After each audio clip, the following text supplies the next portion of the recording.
Salut à tous et bienvenue sur cette vidéo où aujourd'hui je suis très content de vous présenter un C96. Ce n'est pas n'importe quel C96 puisqu'il s'agit du M712, plus communément appelé Schnellfeuer, ce qui signifie qu'il tire de base en semi-auto ou en rafale.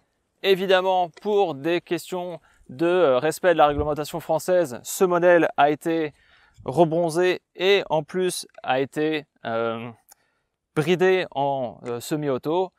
Donc c'est parti, on va tester 5 cartouches avec les chargeurs de base qui sont prévus à la base pour 10 cartouches, mais là on va en faire que 5.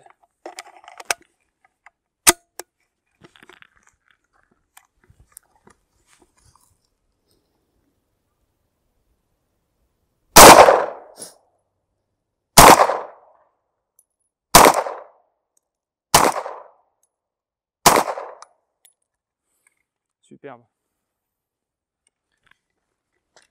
Ah, il est vraiment magnifique. Oui, vous le savez, j'ai une grosse préférence pour le Luger, mais là, je dois admettre que ce M712 m'a vraiment tapé dans l'œil.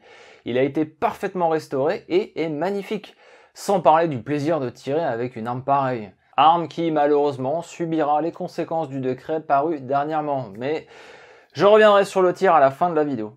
Dans cette vidéo, on va se concentrer exclusivement sur le modèle M712. J'aborderai toute l'histoire du pistolet Mauser C96 dans une autre vidéo quand je mettrai la main sur un exemplaire de type Wartime ou Red 9. Les puristes me comprendront. Parmi tous les modèles de C96 qui ont été fabriqués, le Schnellfeuer est assez iconique et est probablement le plus facilement reconnaissable. Pas besoin de se prendre la tête sur la taille du canon, le marquage sur la hausse et la taille de l'anneau du chien. Le M712 dispose simplement d'un sélecteur de tir sur le côté. Comme je vous le disais dans l'introduction, ce sélecteur a été bloqué en position semi-automatique. Je vous mets en lien une vidéo de tir en full auto, vous allez voir, c'est plutôt impressionnant. Le point de départ est le M1930. Le traité de Versailles contraignait pourtant la fabrication des armes et leur développement, mais au début des années 30, la politique allemande change légèrement. Et Mauser, suivant un peu les événements, va finalement ressortir dans ses catalogues le C96 tel qu'il avait été avant 1918. Avec quelques petites différences tout de même, sinon les collectionneurs s'ennuieraient. Mais on note que Mauser n'a pas vraiment choisi de changer son design et de le faire évoluer.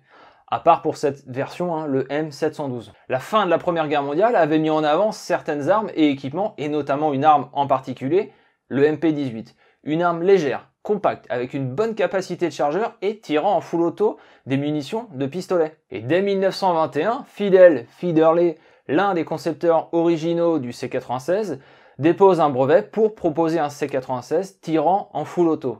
Il n'y avait pas de sélecteur de tir, ce qui signifie que le tireur devait potentiellement pouvoir gérer le tir en semi ou full simplement en appuyant un peu ou à fond sur la détente, ce qui semble absolument impossible à faire vu la cadence de tir extrêmement élevée du C96.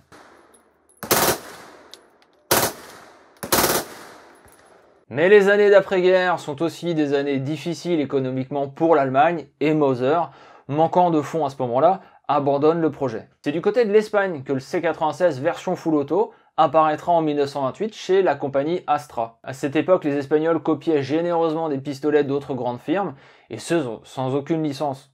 Astra copiait le C96, modèle populaire, moins cher que l'original bien sûr, et ils lancèrent le M900, une version full auto. Je ne vais pas rentrer trop dans les détails des versions espagnoles car il en existe plusieurs modèles, avec ou sans chargeur amovible, et en plus cette famille des Astra M900 a été produite jusque dans les années 50. Bref, devant le succès d'Astra à la fin des années 20, Mauser se penche à nouveau sur la possibilité d'offrir un C96 full auto sur le marché. C'est un certain Joseph Nickel qui proposa une nouvelle version en 1931 utilisant un système différent au brevet proposé en 1921.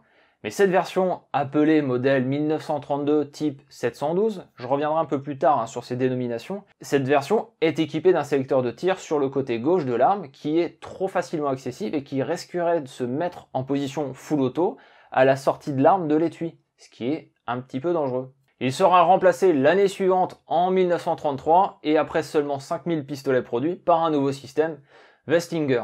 Karl Westinger était aussi ingénieur chez Mauser et il améliora le mécanisme de détente ainsi que bien évidemment le sélecteur de tir qui est désormais un bouton qu'il faut appuyer pour faire pivoter le sélecteur. Ça reste le même modèle, le modèle 1932 type 712 Schnellfeuer Pistol. mais à système Westinger. Alors justement, ces dénominations type 711, type 712, d'où ça sort? Eh bien, pas de la firme Moser. Ces dénominations proviennent du catalogue américain Stogger, grand importateur d'armes allemandes après la Première Guerre mondiale. On va pas se mentir que ça reste quand même assez pratique comme dénomination car cela permet de différencier le M1930 comme étant le type 710, le 1930 cette fois-ci doté d'un chargeur amovible comme type 711, puis le type 712 des modèles M1932 avec chargeur amovible et la capacité de tirer en full auto. D'ailleurs, la cadence de tir de ces Schnellfeuer est aux alentours de 900 coups par minute, selon les sources.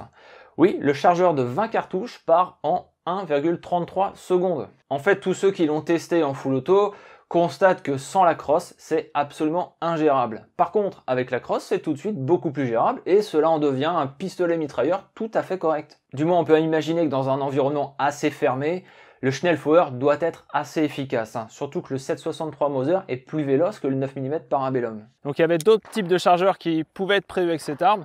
Ce sont des chargeurs de 20 coups.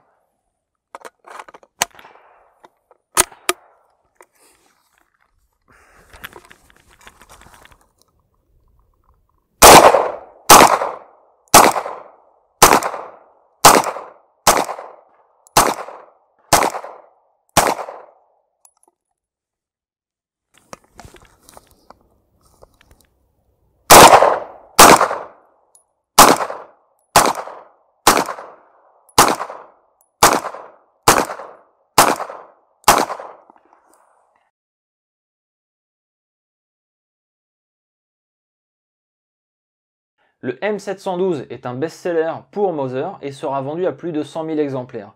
Il sera tout de même adopté par quelques éléments de la HEER, de la Kriegsmarine, et bien entendu, la Waffen-SS. La Luftwaffe aussi en équipa en assez grand nombre ses équipes de bombardiers. Après tout, comme arme personnelle de défense, c'est plutôt pas mal et ça reste assez compact. Il y a eu quelques exportations en Europe, mais clairement le plus gros consommateur mondial de C96, tout modèle confondu, fut la Chine. La Chine avait acheté des machines chez Moser pour fabriquer le G88 chez eux, après 1895. Je rappelle quand même que le G88 n'est pas un Moser. Mais du coup, ils ont continué à travailler chez Moser pour s'équiper en pistolet, et Moser vendait à ce moment-là le C96. Les Chinois vont acheter en masse des C96 à Moser jusqu'en 1936, peu importe les versions du pistolet. Ils achèteront aussi les copies espagnoles faites par Astra et bien entendu, ils fabriqueront eux-mêmes des C96 sur leur territoire. Bon, clairement, ces versions chinoises sont bien moins réputées niveau qualité de fabrication, mais comme la demande était importante, mais que tout le monde ne pouvait pas se payer un vrai Moser, voire un Astra, ces versions chinoises ont aussi été utilisées jusque dans les années 40-50. Et d'ailleurs, ils feront carrément même une version en 45 ACP. Non, pas pour le marché américain, mais bien parce qu'ils avaient des stocks importants de ce calibre. J'explique pas trop l'engouement des Chinois pour le C96, même dans les années 30 et 40. Quoi qu'il en soit, il sera surnommé chez eux The Box Cannon, littéralement la boîte à canon, alors que du côté anglophone, c'est The Broom Handle, le manche à balai, à cause de la forme de sa poignée. Certains régiments chinois seront même équipés que de C96, considèrent alors autant qu'un pistolet ou qu'une carabine, c'est-à-dire à quel point ce pistolet était populaire. Il y a une rumeur assez marrante qui circule sur l'utilisation de ces Schnellfeuer en Chine. Comme je vous le disais, tirer à deux mains sans la crosse rend la gestion du recul complètement impossible. Eh bien, il paraît que certains Chinois mettaient l'arme sur le côté et avec le recul, au lieu de monter vers le plafond, permettait de balayer en fait toute la pièce de gauche à droite. Rumeur ou pas, je vous mets en lien la vidéo de Forgotten Weapons qui essaye cette étrange théorie et le pire c'est que ça a l'air de vraiment fonctionner. Après la Seconde Guerre mondiale, même si le M712 semble complètement dépassé, après tout son design repose sur un pistolet conçu tout de même en 1896, eh bien le Schnell sera encore employé dans la police. La police espagnole utilisera donc des Astra M901 et M902. Et au Brésil, ce seront des Moser qui seront utilisés, mais carrément modifiés pour recevoir une crosse plus légère et une poignée à l'avant. Ces modèles sont connus là-bas sous le nom de Mode 2 Passam et ont été utilisés tout de même jusque dans les années 80. Belle longévité tout de même pour ce type 712 produit en 1933. Mes impressions au tir en tout cas sont excellentes. C'est marrant, mais en revoyant les images, je me rends compte que j'épaule très mal. Je place la crosse comme avec un fusil, alors je devrais la placer plus haut pour que limite ma tête reste droite. Après tout, le recul n'est pas énorme en semi-auto. Sinon, la détente est vraiment excellente. Le pistolet est quand même assez lourd à utiliser dans sa version pistolet, mais ça reste super fun à tirer. Alors pour les résultats aussi, je vous avouerai que j'ai un peu martyrisé la C50 à 20 mètres en fait. J'étais plus en train de vraiment apprécier le tir plutôt que de me concentrer pour faire de la précision. Et vous avez vu que globalement, j'ai tiré assez vite. Non, c'est vraiment une très très belle arme. Le C96, c'est un pistolet mythique qui aura traversé la Première Guerre mondiale, la Seconde, et surtout qui est devenu iconique au cinéma avec sa silhouette tout de suite reconnaissable, comme son ennemi juré, le Luger. Ouais, dommage qu'on ne puisse pas l'utiliser en full auto, ça serait quand même beaucoup plus fun, mais on s'en contentera. La vidéo touche à sa fin sur le C96 M712 Schnellfeuer. Merci infiniment à son propriétaire de m'avoir permis de filmer ces images, car malheureusement il sera bientôt impossible en France de pouvoir tirer avec ce type d'arme. N'hésitez pas comme d'habitude à liker, commenter et partager la vidéo, ça aide au référencement de celle-ci. Merci à toutes et à tous et à très bientôt.